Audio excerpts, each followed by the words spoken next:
You mentioned that you're a survivor. Take me back to where that story starts. When we left the mosque, he took me to an alley and he just started beating me. And all I remember, I'll kill you and I'll kill your family. And that took the course of 18 years of my life. Jafar, I still to today, I do not know how in the world I survived all those beatings. I don't know if it's a bad question to ask, but was there a day where you were like, this would be better if I just end my own life? People give up on the victim because they're like, she's not leaving, she's not doing anything. If they continue to get the support, they can and they will. I thought I was worthless. I thought I was a nobody. I thought, who would want to love me? I look back, I always ask the question, like, why me? But I think I know why me. Why? Because Was there a darkest day? all I heard was, Mom, he's got the gun, run. Before we start today's episode, I just wanted to thank you for taking the time out of your day and giving this podcast to listen. And I also wanted to remind you that the only way this podcast will ever grow is with your support and with your help. So subscribe to the podcast, like this video, and now let's get the show started. Welcome aboard Middle East Airlines. والمتوجهة إلى طيران الشرق الأوسط يرحب مدينة القدس العربية. Hi Mona, how are you? I'm doing well, thank you. Thank you for coming. Thank you for having me. First, I would like you to introduce yourself. But the way I want you to introduce yourself is, when you look in the mirror, who is Mona to Mona? My name is, again, Mona Makki. I currently work for Access, which is the largest Arab American community nonprofit in the nation.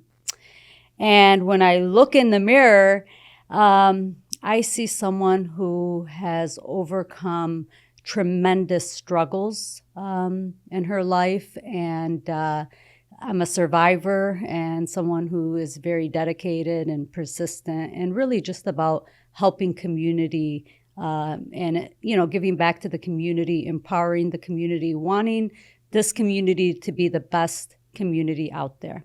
How did you end up here? So the podcast is called Not From Here, and I kind of want you to tell me the story of how did Mona end up in America?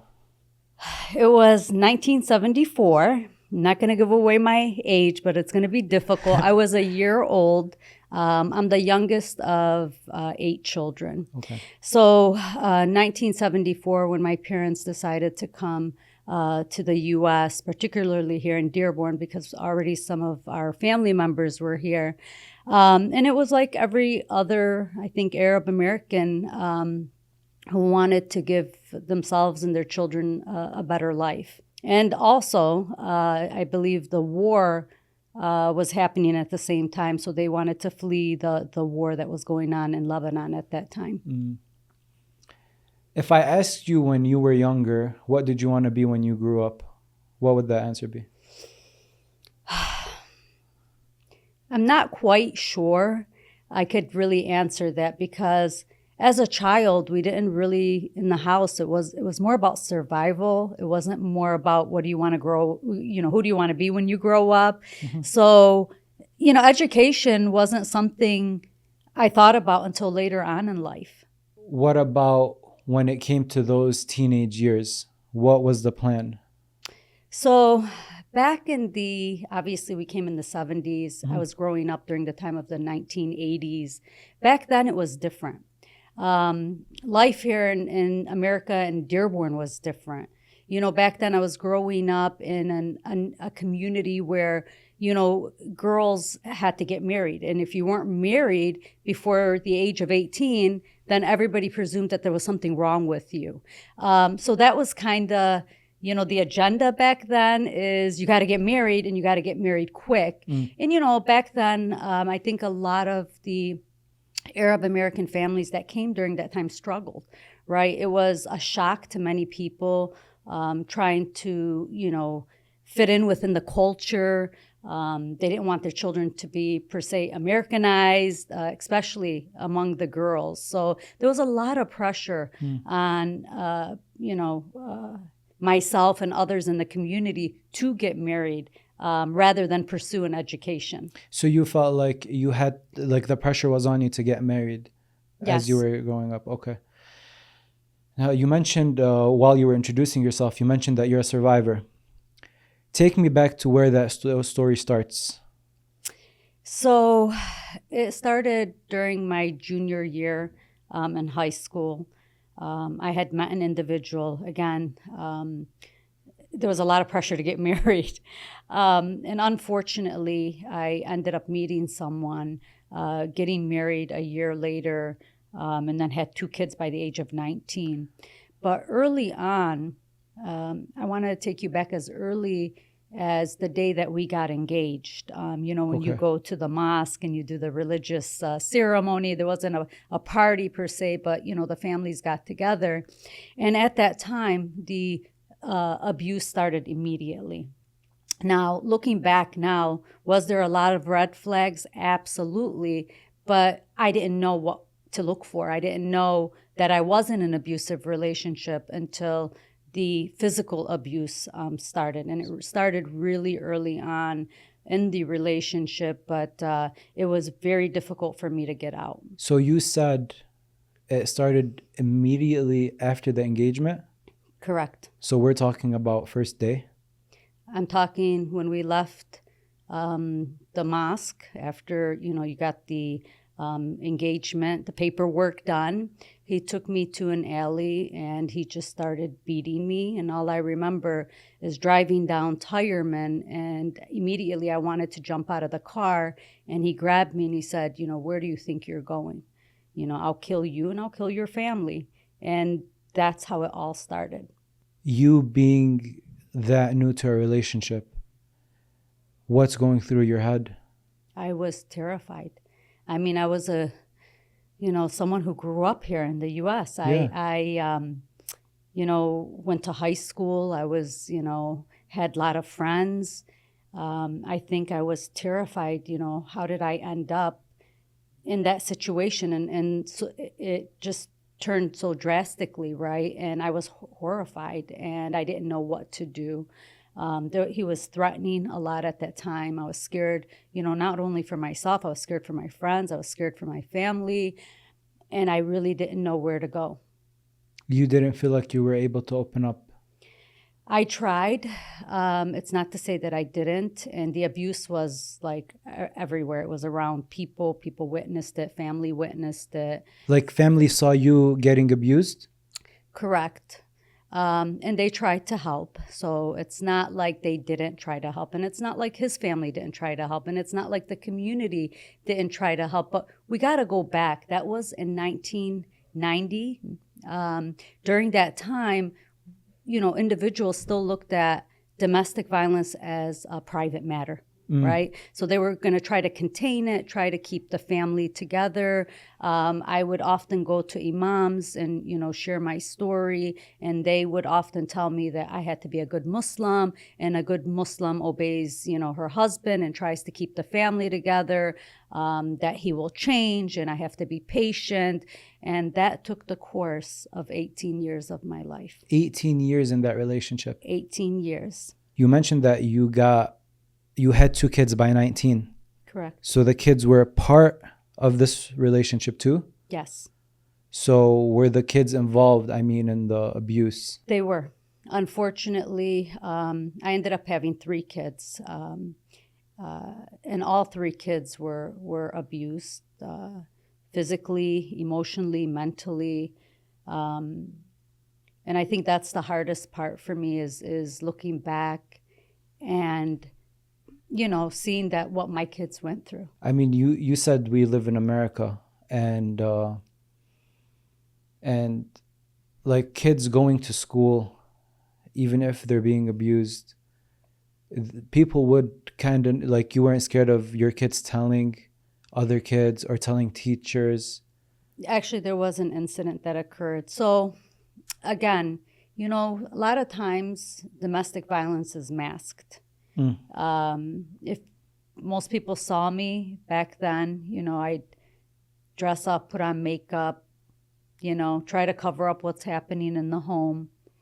And, same thing with the kids. They were terrified just like I was. And the kids and I had such a strong bond together.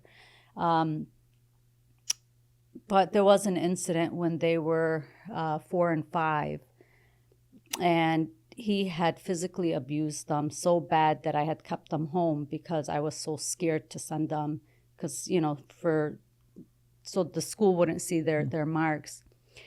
And I think I had kept them home for about a week at that time. And eventually they're like, what's going on? Do you have a doctor's note? And I eventually sent the kids to school. And I remember it was during the winter time. I put on turtlenecks and, tried to cover them up. And I got a call that day from the school saying, Miss Makki, we need to speak with you. The kids are here in the office and we know what's going on. So I got there. They had undressed the kids and saw the marks. And at that time, they offered me help and, telling me that I have to get out of that situation, obviously. And then, things again went back to normal. I went to one of the imams and begging for them to get me out of this relationship, because now my kids are at risk and I'm at risk of losing my children. And again, this took a course of 18 years. It wasn't one time. It wasn't, a monthly thing. It was something that was ongoing. Now, you asked me about the children. Well, oftentimes a lot of people don't know is even if the kids are not physically abused, right? Because often it's like, oh, they have to be physically abused to claim that they're being abused or neglected. That is incorrect. Children growing up in abusive homes, whatever that looks like, is subject to abuse towards the kids. So they don't necessarily have to be abused themselves to be abused, if that makes sense. Yeah. So basically you're saying if they see you getting abused and they see you, for example, crying or not feeling well, like that is going to affect the children. Them. Absolutely. And I think what a lot of people miss when it comes to domestic violence is how harmful it is to the children that grow up in abusive homes. Children we hear are very resilient, and they are.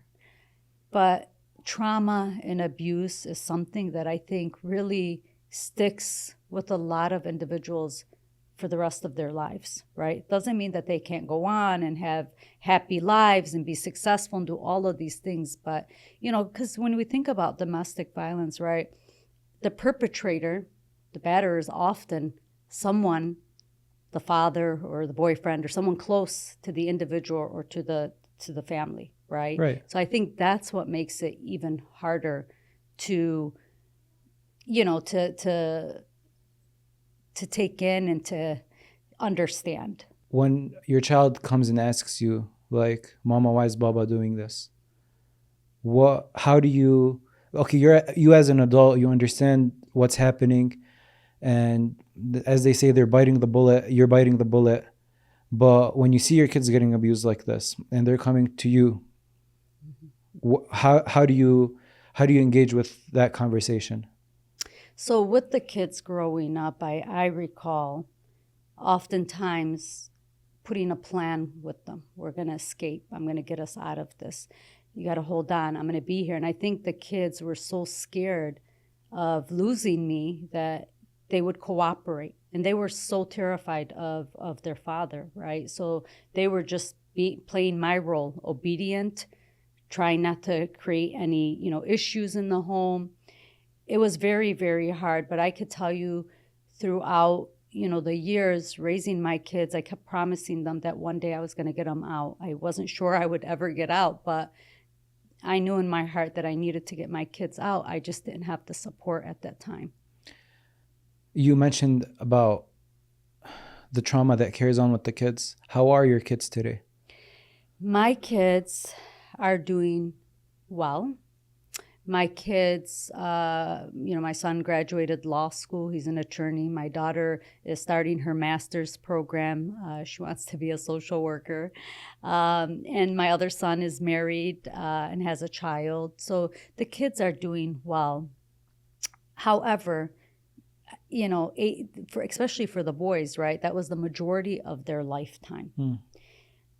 that's, and that's their father. So they're always trying to balance out the relationship, right?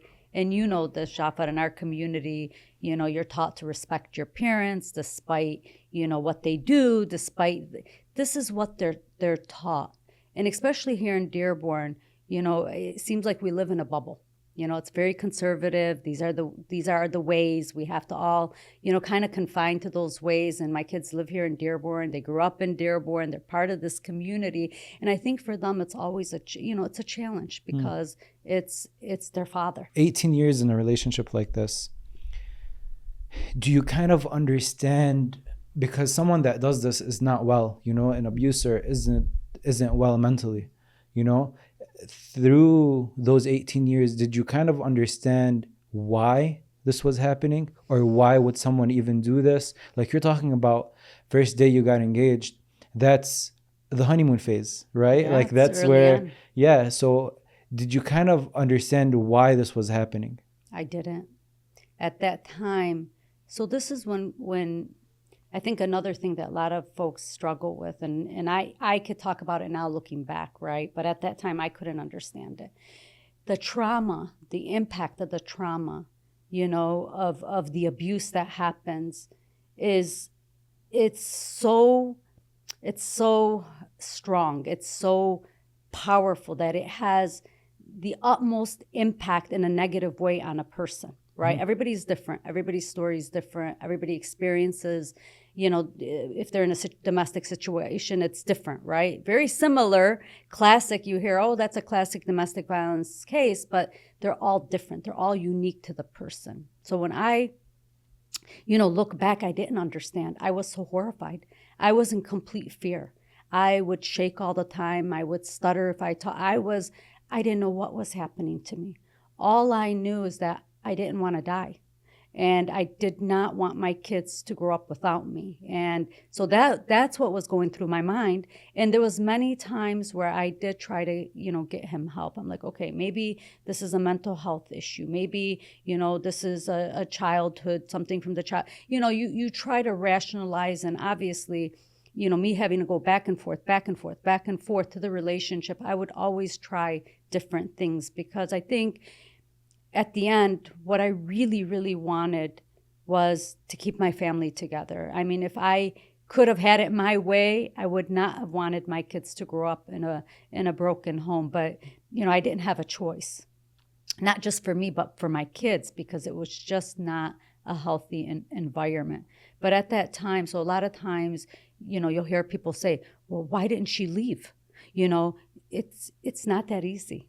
Especially if you have kids, it is so hard, because the decision is not just about you.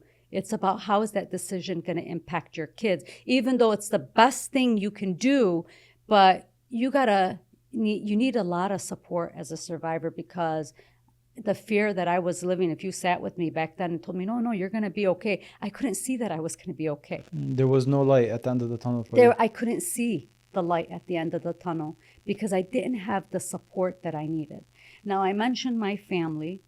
They tried. I'm not going to tell you that they didn't try, but they were so scared themselves.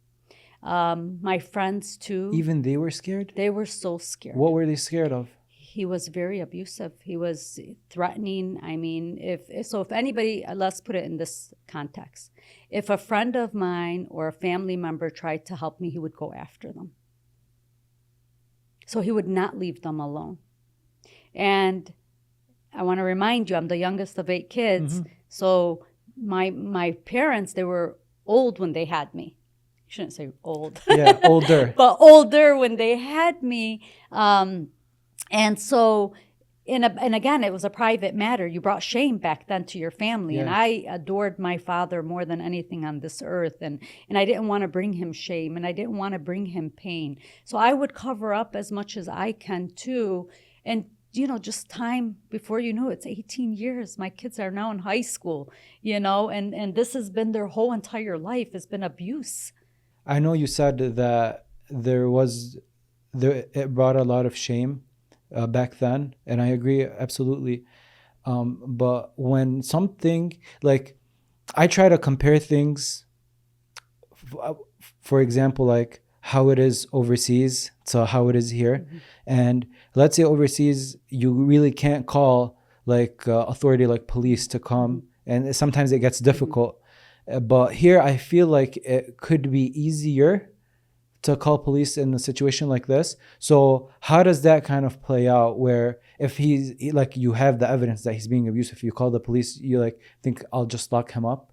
So back then, I don't think people called the police because, again, the family dynamics, the shame, the fear, and police weren't as equipped as they are today. Okay. Right? So a lot of I work, very closely with the Dearborn Police Department. We did lots of trainings for their police officers so that when they go to a home that has Arab Americans, that they understand what's going on in the home.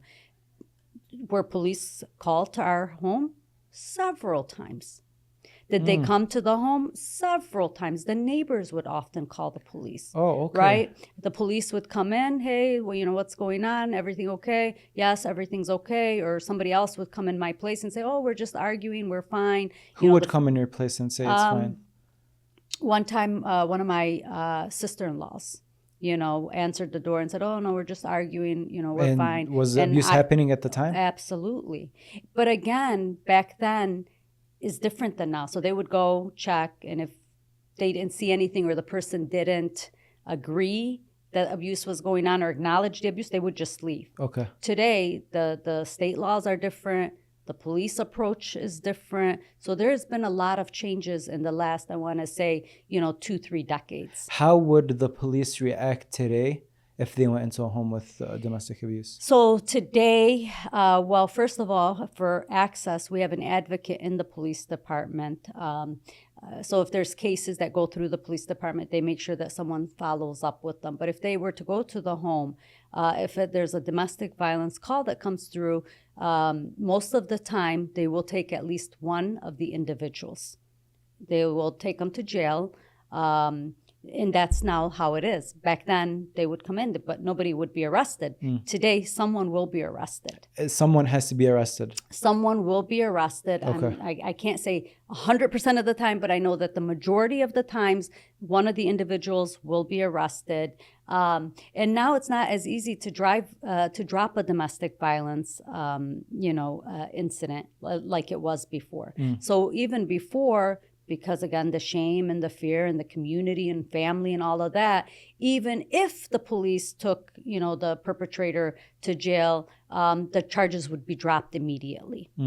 The other thing now I want to say with the Dearborn police is a lot of times if like let's just say the woman, for this instance, is not speaking, they might take her aside and ask her because they know that she's very fearful to speak in front of her husband or in front of family or others that may be around. So it's a bit different. It's a bit more sensitive now, understanding the family dynamics and understanding fear and all of those components. Yeah. You mentioned that when you think back on it, you see that there were red flags. What are some red flags that you caught on to kind of after? Well, one of the things is that he stopped me from talking to all my friends. That was pre-engagement. That was like, it happened really quickly at that Okay. time because remember, you couldn't date back then. Yeah. So it was a very brief, time. But I now looking back, he isolated me from my friends. And I didn't reconnect with my friends till years and years later. And only till then did they understand what was going on. But a lot of them didn't know why all of a sudden I wasn't returning their calls or all of a sudden I wasn't, meeting up with them. But really my life, oftentimes for, a domestic violence victim, life changes very, very quickly. Sometimes it seems like it slowly happens, but sometimes at the same time it happens like drastically. And I think for me, it just happened overnight. Here I was, this young, ambitious, young girl, popular friends. And I know that a lot of times when people see me, they say, we can't believe that happened to you. Like a lot of people struggle even today to understand, like, how did you end up like that? I probably would have been the last person on earth that you would have thought was going to end up in a domestic situation. Oh, wow. Or that I would tolerate. Yeah. any of that, but that's what happens. And that's what people don't understand is the trauma impacts your thinking, right? You Right. become crippled by fear. You can't think about, how am I going to get out? Where am I going to go? How am I going to survive? You can't You're because very in the moment. you're crippled. Fearful. Yeah. You're just imagine like all you can think about is fear. Like, you're going to die, and then you're going to be away from your kids. And, it's just all of this stuff. It really takes over you. It's really, really hard. And so what we try to do is to educate, we do a lot of education for community and to understand that violence is not okay. That it's wrong. It's not okay to abuse, your wife or your children. So we focus a lot on that. We focus a lot of work with the faith community here in the Dearborn area. We focus a lot with law enforcement. We work, also with our family Third Circuit Court judges so that they also are trained and understand the dynamics that, happen within the Arab American family. And, again, this has been going on even before I started at Access. There's 2 decades of providing education in the community, and only because of the family structure, right? And only because the family system it's unique in our community, but more importantly because the Dearborn area has a large immigrant and refugee population. Yes. And oftentimes when they come here they struggle to understand the laws within the US, and just kind of They're trying scared to call this person and that person. yeah. But let's say you said you do a lot of education. What are some red flags that you can tell a young girl to look for in case like she was suspecting to be in a domestic abuse relationship?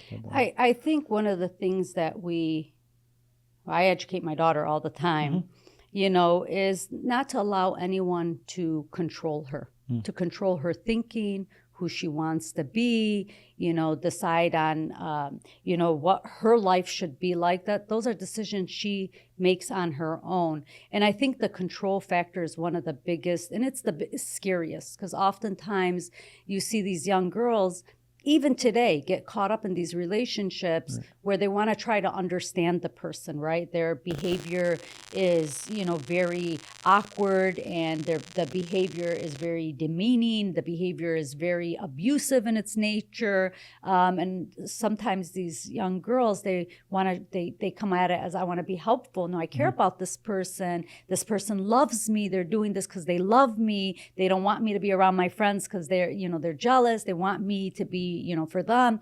And so this creates a big problem. And, I see it happen time and time again, still to today. We see a lot of these young girls end up in these relationships, unfortunately, that are very, very unhealthy, and really just trying to make sure that they have someone to speak with. But equally important is talking to the parents to be more involved in their kids' lives. To, right now it's more open. If a girl wants to, talk to a guy, the community's more accepting of it. Back then, like I said, in the 80s, 90s, that was not going to happen. But today it's different. So educating the parents to stay on top of their kids, to constantly teach healthy relationship, but not just to the girl. That's equally important to the boys as well, right? Because for boys not to be controlling, and for boys, not to predict or dictate, what the girl's gonna do. And there's a lot of talk right now about like premarital counseling, which I think is, should be something that's highly encouraged, just so that the young couple can better understand themselves. And, and again, when pursuing an education, a lot of times, the guy, if he's abusive, he doesn't want the girl to go to school, right? He wants her to sit at home. So she's, isolated or doesn't, better herself. So it could be a number of reasons, but I think, most importantly, it's about control. So, for parents out there, if you see your child, sad a lot or scared or withdrawing or not being around their friends, kind of asking, kind of what is going on, And you said that not people think, but like if there isn't like physical hurt, then that's not abuse. And do you think that we see more verbal abuse these days that it's kind of like swept under the rug in a lot of relationships?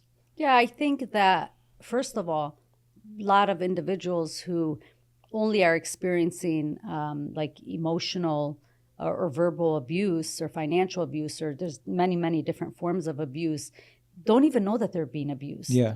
Like I remember one time we had one of our dinners, and we usually do fundraising dinner every single year, just to provide education and, you know, have survivors share their stories so that people don't feel that they're alone. But I remember one time, you know, a young lady came up to me after, and she goes, I didn't even realize that that was abuse. You know, so oftentimes, you know, they'll sense that they're unhappy, or, you know, the relationship isn't as they hoped it would be, and they'll talk about like some of the things that are being said, but not really understanding that that's verbally abuse, Yeah. you know, or psychological abuse. Putting them down often is another red flag, right? So those are things that people don't really talk about until it escalates to physical abuse. Yes. Was there a darkest day, like one day in particular that you remember that you would consider to be like the hardest? There were several. There was several dark and hard days throughout the 18 years. But leading to the end, right? You know, how I got out of this is another story. You need a whole nother, episode for that. But I was working with one of the imams, and the imam told me, because, you know, in our religion, the divorce is in the hands of the man unless otherwise Right. put in the contract. And so no imam would divorce me. I went to probably, I don't know, every one of them at the time. But there was one that listened to me. He actually believed my story, where the others were like, no, it's exaggerated. It can't be to It that. was that bad? It was very, very bad. So the imam told me, sister, that I had to go back one last time, that he was going to put a contract between us, that if he was, because of course every time he went to the imam, he'd swear up and down that he would never abuse me again, and he would never do it again, and he's wrong, and he was just upset, and it was the same story over and over again. And then you would go home that day and the same thing would happen? That day. But this particular time, the end now, that imam said, we're going to do a contract for you. And that time, it was the first time really that the separation was a very long time. It was like maybe up to 6 months we were separated. So the imam goes, I'm going to work it out to get him to sign this contract, so that if he does abuse you, you're going to have the power to leave him. Otherwise, you will never be free from him. So I told the imam, I go, I don't know how am I going to go back to him? I can't. I don't trust him. I'm scared of him. I can't do this anymore. He says, but you have to. So we signed the contract, and we went back home. He agreed to sign the contract? Yep, because remember, we're separated now for an extended period. Yeah. Before, they would send me right back to him. So this time he was desperate. He was willing to do. So there was a phase where they used to separate you guys? No. I would try to go to my parents' house for a day or two, but then his family would come get me. My family would send me. It was, we were back and forth a lot in 18 years because the abuse was ongoing, right? And it was one thing after another. Like I said, it wasn't like once a week or once a month. It was just always, all the time. Because anything could trigger him. You know, he could have a bad day, that would trigger him. The kids could be yelling, that could trigger him. I would say something anything was a trigger. So when we went back, the imam told me that in good faith between God, that I have to have good intention going back. So I said, okay, if he will be a changed person, that's all I want. If this is going to be, If this contract's going to fix it. then that's okay, because you know what? It's all right. And I remember day 1, day 2, day 3 was pleasant. And I remember day 4, all I heard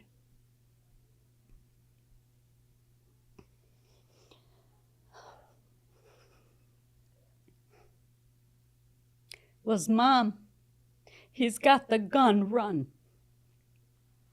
And I remember Do you want to take a break? I knew there was no coming back anymore.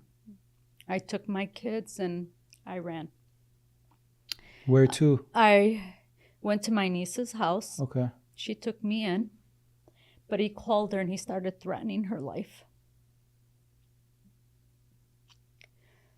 So at that time, I was at Access and I was working with one of the detectives in the police department. Long story short, they were able to assist me. Sorry. It's okay, you're good. I was able to get help, and eventually I shared my story with Access, and they became my family. They became my support, and I was able to get out of that situation. Was that the situation that sparked your exit? Yeah, that was because I had exhausted everything at that point. Right. I had tried everything. I complied with everyone. I did everything that I was told. I had no other alternative but to leave. What does the last day that separated you both? You got to the light at the end of the tunnel. How does the day after all of this ends, how does that look? Walk me through that day. With the, when I left, When you left the relationship completely. 2 years of my life were reliving the nightmare, the threats. Was he still talking to you through those 2 years? No. I cut all ties. I couldn't anymore. How does the last day look? Like, how do they separate you guys? Because someone that's been so involved in your life for 18 years and doing all this abuse, how does he wake up one day where there is no more Muna at the house or no more kids at the house? So when I called the detective at that point, and I had shared with him what was going on in my life, and he asked me, where are you? And I said, I'm at my niece. He says, where's who's at your house? Do you have a house? I said, yes. And he said, why are you not in the house? I said, I don't want the house. I don't want anything. I want to be done. And so that's when I went and I filed for the PPO, personal protection order. So the detective called him and said, I have PPO that I want to serve you. You have a few hours to get out of the house, get your belongings, and be gone. And that was it. He left the house. I knew with the PPO that I had some Protection? some protection, right? Not a lot, but I had enough to get him out of the house. So that was my first, strategy. But again, 2 years of that. I didn't go after my divorce, even though now I had the power to divorce. I said, I want to wait a little bit because I need to focus on me and the kids right now. The kids needed a lot of support. They, went through a lot. And eventually I put my divorce paper. I went to the imam and said, I'm done. This is what happened. The imam divorced me. The first imam that divorced me, he went after and he threatened him. He threatened the imam? Yep. He went and threatened the imam. And his cousin came to my house and said, oh, we're not going to accept your divorce because it was a Sunni and we're Shia.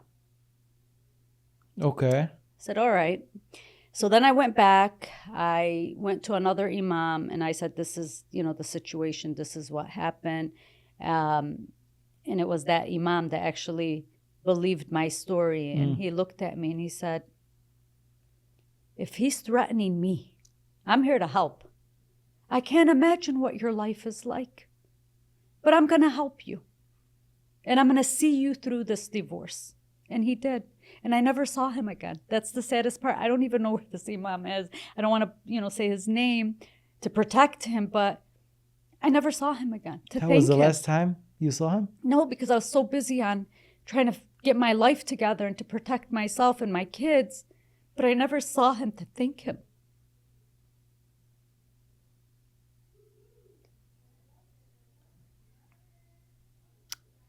I just hope that anyone hearing my story today, that if they know someone is in an unhealthy relationship, to step in, to try to help, and try to just try to be there. Because oftentimes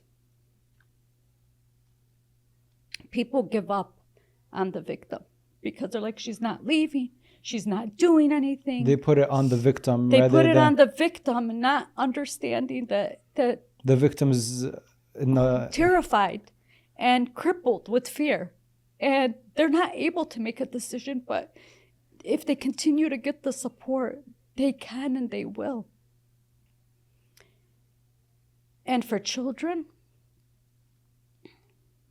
I think that if anyone could predict a future of a child growing up in an abusive environment, would do everything they can to save that child. Absolutely. I'm sorry, I don't know how I got so emotional. It's okay. It's really hard. It's hard for me because, here we are, the 21st century. And every single day, we still hear about it. Domestic violence, murder, suicide, kidnapping. I mean, every single day. And it just breaks my heart that this continues to be a thing when it shouldn't be. There is so much help and so much resources on both ends. For the batterer, there's tremendous amount of support if they wanted to get help. And for the victim, there's a lot of resources too when they're ready. But a lot of times people don't know this. They don't know where to go. They don't know who to trust. Who to call. And when you said when someone's crippled by fear, it's even hard to pick up a phone. It's 20 years of my life. How do you sum that up on an intake call? A couple minutes, tell me your story. With a stranger that you don't even know. But I am so proud to say that despite everything that I shared with you, I made it to Access. And I think that was the best thing that happened, not only for me, but for my kids. So while Access, basically saved my life, because I had nowhere to go. I had nowhere to turn. But then on the other hand, they gave me this opportunity to create a program for survivors and their children. Why did they pick you out of all the survivors? The former director, they had recently gotten a grant. So I was at Access I was there to just get my hours. Mm-hmm. I had begged and pleaded because I wasn't allowed to work, and don't ask how I went to school. It was one struggle after another, but I knew that was my only chance. And the former director had gotten a grant from the state. And he says, we've been watching you and we want you to take over this program. And I said, oh, no, me? No, absolutely not. I don't know how to be a supervisor. I don't know anything about, I can't. He looked at me and he goes, but why? We've been watching you. You've been doing such a great job and we think you'd be perfect for this. So he goes, I'll meet with you in 2 weeks. Why don't you think about it? So, of course, I am absolutely, I can't do this. Yeah. I can't tell them what's going on in my life. And So I put together my resignation letter. I went in 2 weeks and I said, oh no, I got to be with my kids. I came up with every Yeah. excuse. And he looked at me and he said, please help me understand. And I looked at him and I said, how do you want a victim to serve victims? And he goes, what do you mean you're a victim? He goes, what do you mean? And I remember his his face turned red, and his hair like stood up. And he goes, I don't understand. And so I shared my story, and that's when I shared with you that Access stood with me. They helped me through the process and honestly became my family. I remember that time when I told you that I actually left the house. I was still in with Access and married at that time. So you were really, working with Access? at that time. Okay. Because I needed 2,000 hours for my postgraduate. Okay. So my background's in clinical psychology. I have a master's degree. And throughout my education, I had a dream, but I didn't ever think it'll happen. I had a dream that if one day, if I make it and I get out, I want to make sure that there's not a single person that goes through this. That I was going to do anything and everything I can one day. And so that day came. And, Oh, so you're working at Access without them knowing you were nobody. a I was too ashamed. I would not let anybody know. But at the same time, when he saw me, that he was onto something, because, at work I wouldn't really talk to anybody. But there was one lady that I kind of got close to, and somehow he found out and he started threatening her. He went after her and started threatening her. Anyway, there was so much that happened with the threatening and all of that. But like I said, Access, they stood by my side and they saw me through this, and it was tough. And I remember when I was going through that last time when you're telling me that the ending part, the breaking point, I remember, I think I was down to less than 90 pounds at that time because how scared I was. And I was horrified. And if it wasn't for Access, I honestly don't know, where I would be today, or if I would even be alive. I can't really tell you. That's how bad the situation was. But, with support, you can get out of it. And, I'm a living example. I'm now the director of the Community Health and Research Center. And, I continue to oversee this program. This program is the beat in my heart. It's what keeps me alive. It's what keeps me going. I oversee a bunch of different programs, and they're all amazing. But this program, obviously, is my heart and soul, because I know how much of a difference it makes in the lives of those that finally make it to the program.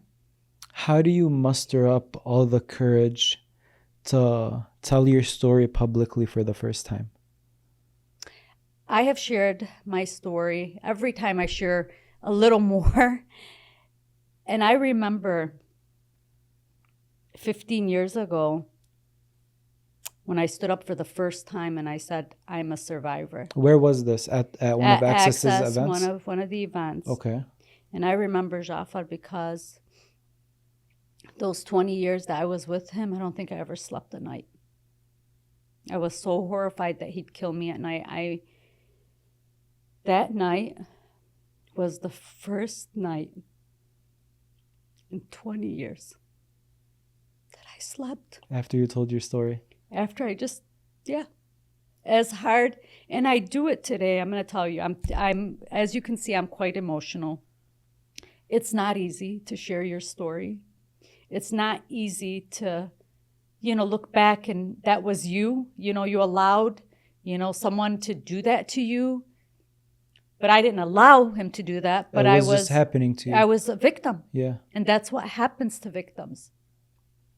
And I do it to help others. I want them to know that they're not alone, and that they can be free, and they can live all their dreams and pursue their education and get the job and get remarried. I got remarried. I never thought that was possible, that I would ever find love again. I thought I was worthless. I thought I was a nobody. I thought, who would want to love me? Even more importantly, I didn't think that I could ever love again. And here I am. That's beautiful. That's beautiful. I'm happy for you. Thank you. When women go through that, especially, you said that a lot of these abusers don't want the girl to go to school. They like, that's one of the signs that they are going to be abusive. How okay, so let's say she's leaving this relationship, but she's leaving it with, let's say, no education, no job experience. How does she be able to live on her own again after she leaves? Because I can assume that that is going through their mind when they're thinking about leaving the relationship, but because she might say that at least I have a roof over my head and my kid's head, but if I leave, I might not. What am I going to do? How am I going to work? How am I going to do all of this? So how does that kind of work? So that's the exact reason that a lot of survivors or victims in that case stay in the relationship, because they've been isolated from society. They have not been able to pursue or continue their educational goals, or have no work experience. I mean, I can't tell you how many cases we see like that. And it's very, very hard. And going back, what is other signs of abuse? When, financial abuse, right? What does financial abuse mean, really? And I talk about perpetrators and batterers as males. Mm-hmm. But that's not to say that females are not, and that's not to say that males can't be victims as well. I want to clarify that. It's just that the majority, Mm-hmm. happen to be Male. women. So financial abuse happens when the male, in this case, controls all the finances. She's not on the joint account, doesn't know how much money there is, has no clue. Were you just out of curiosity, was that happening also with you? Absolutely. Okay. Absolutely. And that was another reason how you hit it. How was I supposed to support my kids? Yeah. So that's why during all of that, I fought my way to continue my education. So when I tell you I fought my way, that meant You fought. that I couldn't open a book during the day. If he was home, there was conditions about me going to school. So I would wait till he's sleeping or he's out or whatever and put my kids to bed, and I would study all night or be in bed with the book, because I wasn't allowed. So the being in school couldn't impact my family life in any way. That was the condition of that me. he told you. And I said that's back then? I told you that's a whole nother story how I got my education, but it didn't matter to me. I was gonna You were going to do it. I was gonna do it. Yeah. Because I knew that financially I needed a job. I needed to stand up on my feet. When you want to leave a situation, you have to put a plan together. That was part of the plan. That was part of the my education plan. came later. The education was always there. Okay. Part of the plan. Again, that's a whole that's a whole nother episode. Yeah. But I'm thinking about the timeline. You told me 18 years and you wanted an exit strategy. I was thinking that it could have came later on. No, it was early on, believe it or not. It was after I had my first two kids. But I would go to school and take a class a semester, 2 classes a semester. Yeah. Oh, you know what I mean? Whatever I could. It didn't matter. I get it. Because I remember when I started off at Henry Ford College, I remember I'd go hear people talking about, I got 30 credit hours. And I'd be like, I can't wait till I have 30 credit hours. Yeah. Then I'd have 30, and then I'd hear somebody getting an associate degree. I'm like, can't wait till I get 62 credit. And then when I would drive on 94 and I'd see Wayne State, I dream about my car in the parking lot. Yeah. You know what I mean? Because I take that road to the mall. But, these are just things that would go through my mind. as I'm thinking, am I going to survive? And if, can I make it? And can I see and I never thought I would. Let me make that clear. So even though I'd have these visions and dreams. I have a very, I don't know if it's a bad question to ask, but just listening to all of this, was there a day where you were like, this would be better if I just end my own life? No. That never crossed my mind. Okay. Because of my kids. Yeah, that's... My kids, they kept me going. Yeah. I fought for them. Sorry, I had no idea I would be so emotional today, Shafa. That was not part of the plan. But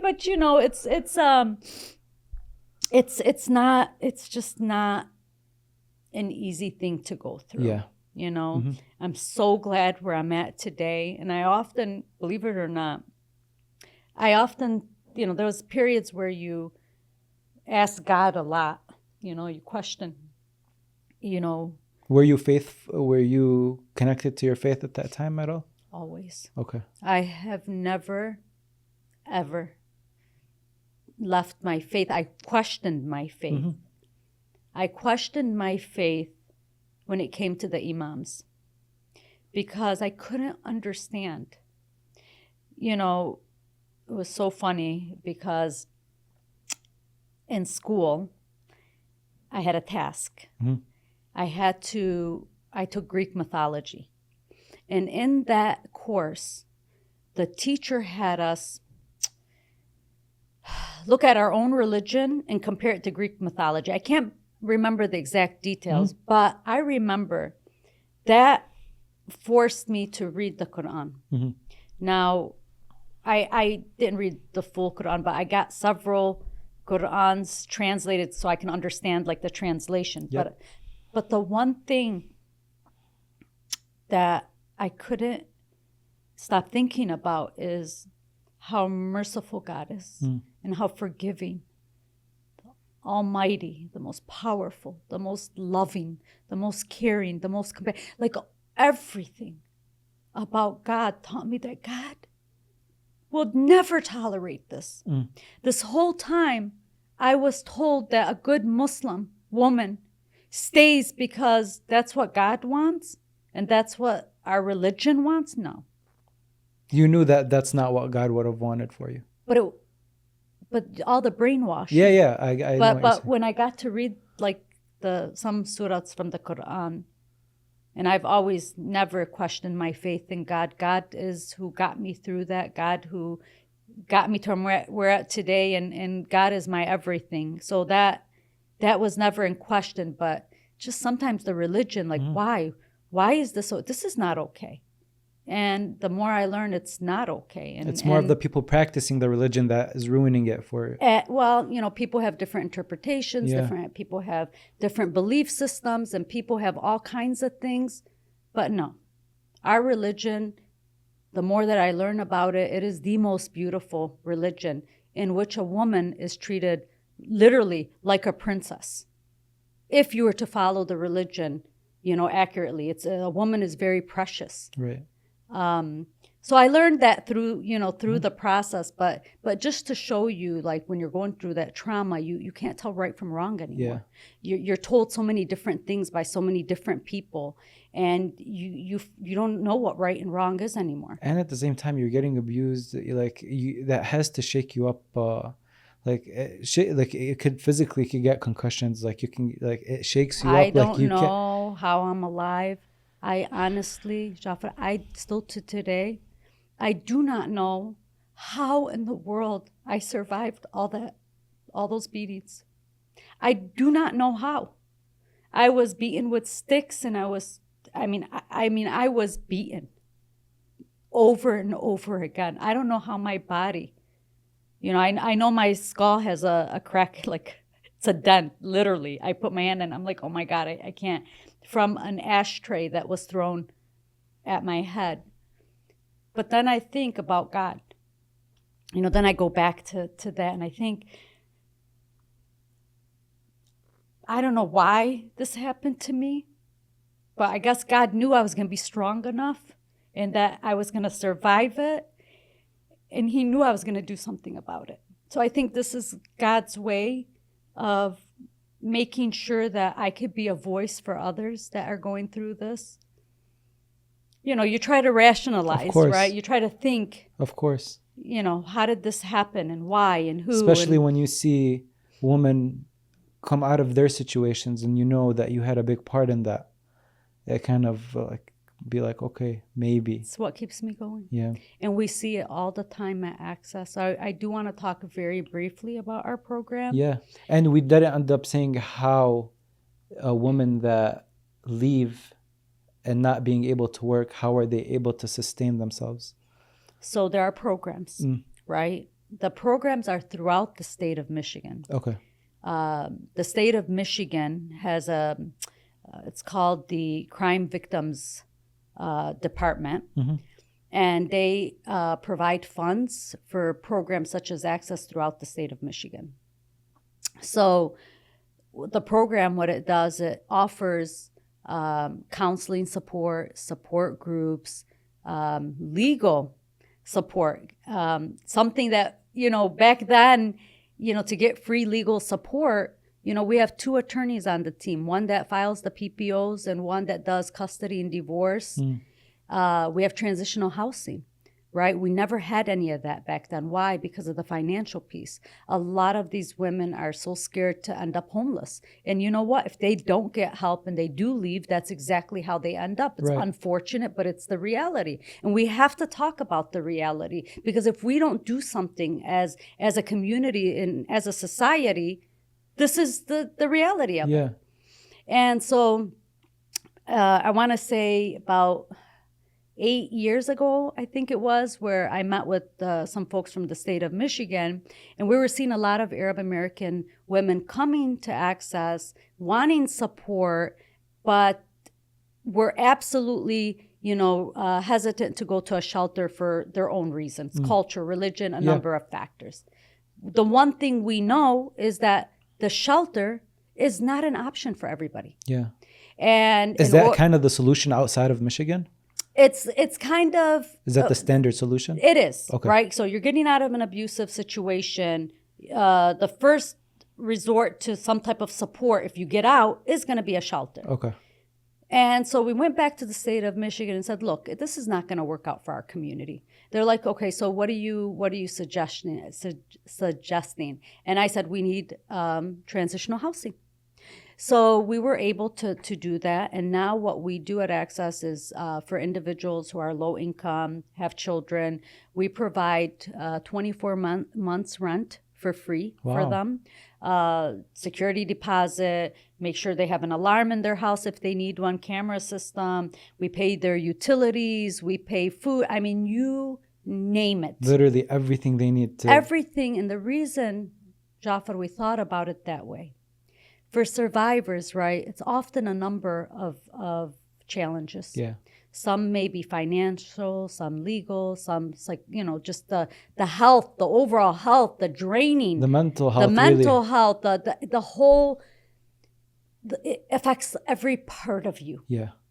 Mentally, physically, emotionally. I mean, you're drained. You're drained. It drains you. It sucks the life out of you.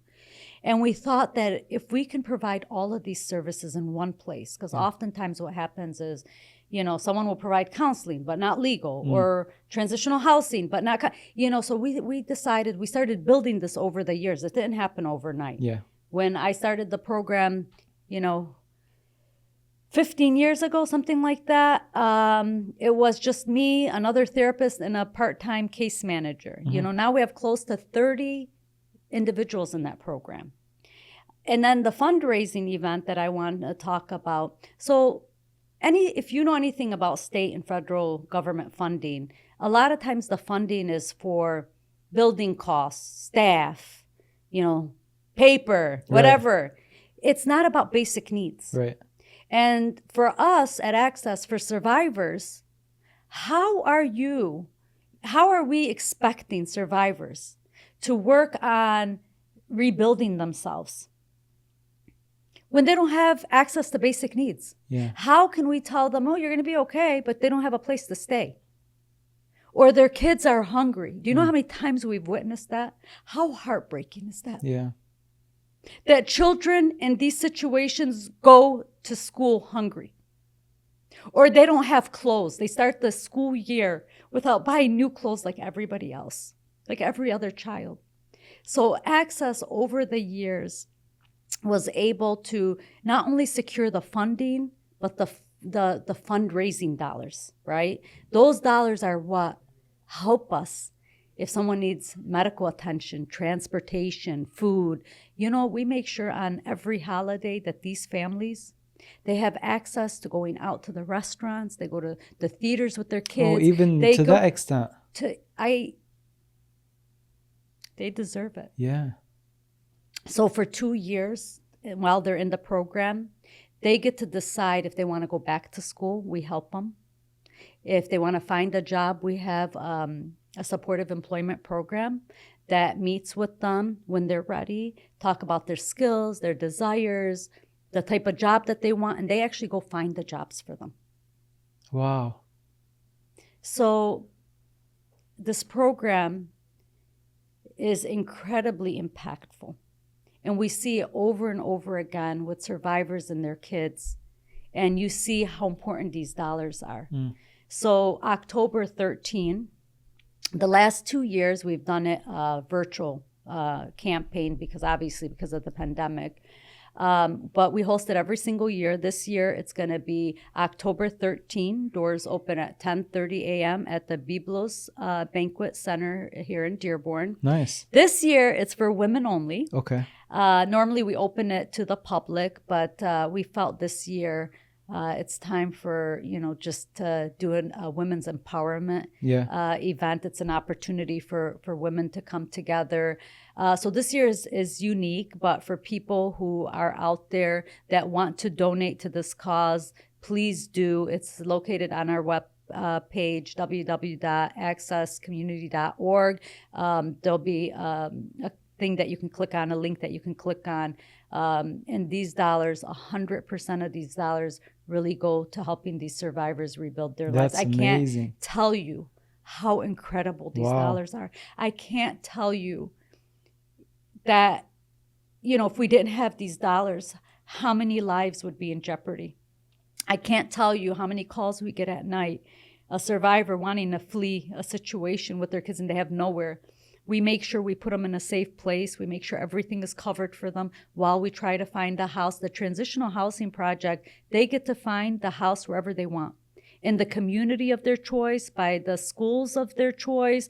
We try to make this as easy as possible with the understanding that these survivors and their children have been through hell and back. That's a very big deal. It's a huge deal. And I don't think in the state of Michigan, and I don't know anywhere else across the country that has a program that covers every service possible that a survivor or their children could need. Yeah. And the unique part of this is that they get to decide what service they need. They don't need to have all of it. They don't need therapy if they don't want it, or counseling, or they might just want legal support. Yeah. You know what? They might just want financial support. It doesn't matter. They decide. But they're what going to they get the need. support. But they are going to get the support. And I will make sure of that. That's beautiful. That's beautiful. I just have 2 more questions for you. Sure. Did you ever see the abuser after you left the relationship? Unfortunately, yes. Okay. My second question is, you said this all started very young. It's like almost at 19? It 20? started at 17. 17. If a 17-year-old Muna walks into Access today and you pick up the file and you see it, what's the first thing you would do? To look at my file? Yeah.